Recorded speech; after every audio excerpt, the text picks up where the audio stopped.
Officer Brock Wise and Sergeant Cris Coy are heading into 645 Hazen Avenue, where a caller says a man's asleep on a neighbor's floor with a gun.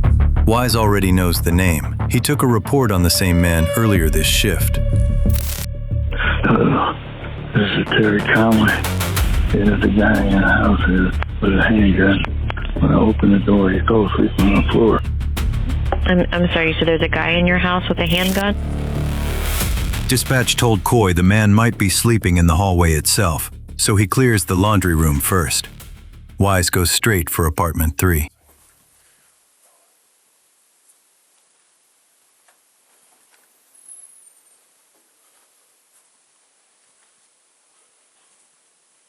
The caller cracks the door for them, and the man on the floor inside is already awake.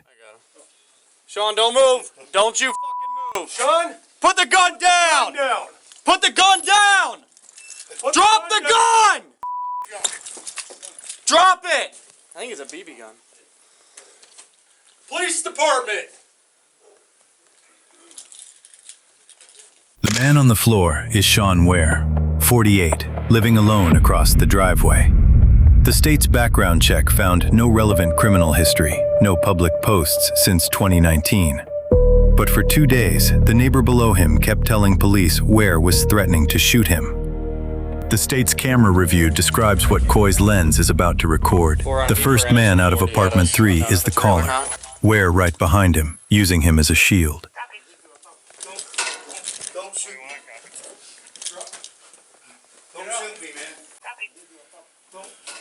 Don't shoot me. Drop. Get out. Shawn, drop the gun. Shawn, drop the gun. Don't.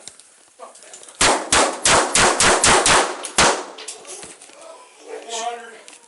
Shawn, don't.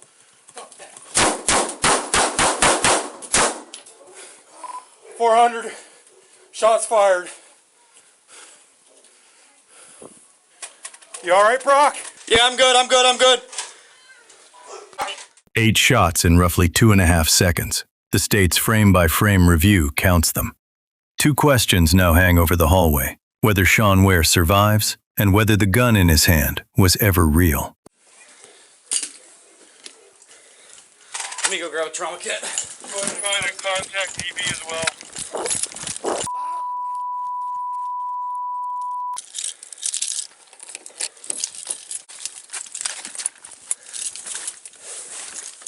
Water, you copy?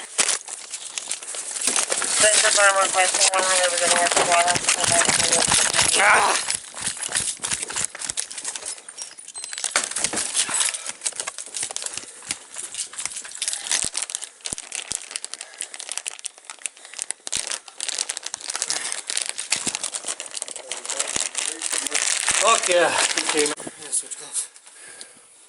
21 myself. 142-70. You okay? You're not hit or nothing? No, I'm not hit. I'm good. Stay in there. inside. Do not come in. 428 South Avenue. 645 Hazen. 645 Hazen. Copy. Stay with us, Shawn. Grab those shears.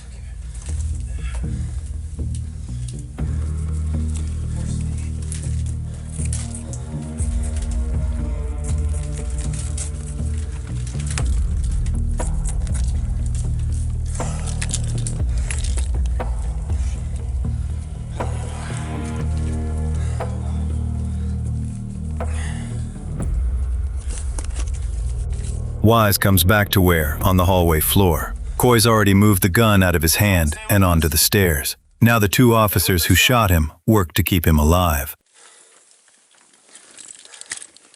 Hey, police department, is everybody okay in here? Everybody's okay? Okay. I just want to make sure nobody's hit in here, right? No, nobody hit here. Okay. Right here. Shawn, stay with us, Bo. We got, looks like 2 to the abdomen.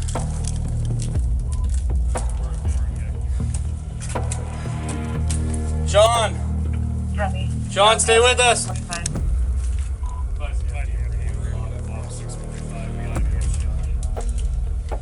Yeah, tell him scene secure. That's he is secure. I don't know where he's all hit at. Check real quick. You got one there.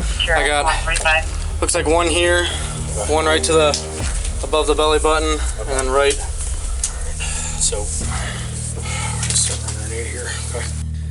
Yep. Just make sure he doesn't pop up. Yep. Coy locks the recovered gun in his cruiser. Paramedics are still 5 minutes out. My car real quick.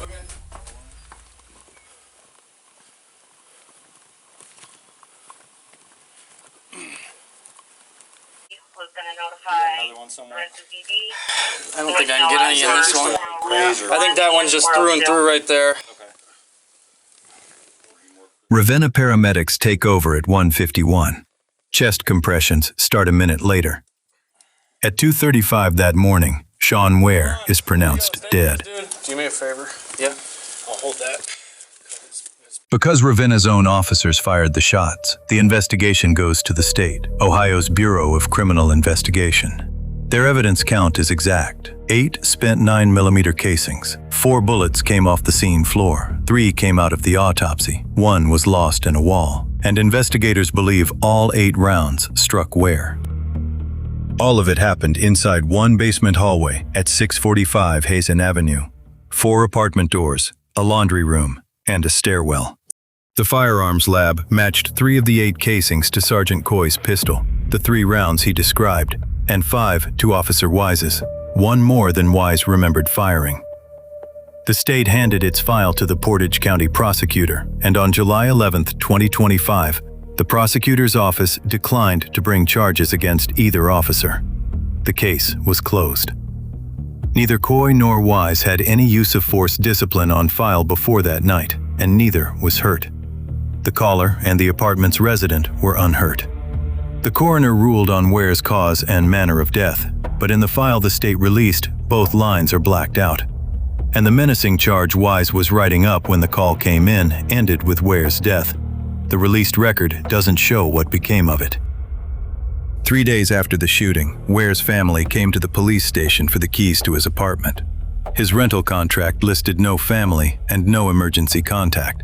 The neighbor in apartment 11 was the one who asked police if he was okay. The Record Courier wrote that what was going through Shawn Ware's mind that morning may never be known. He was 48. He was pronounced dead at 2:35 a.m., 1 hour after the first 911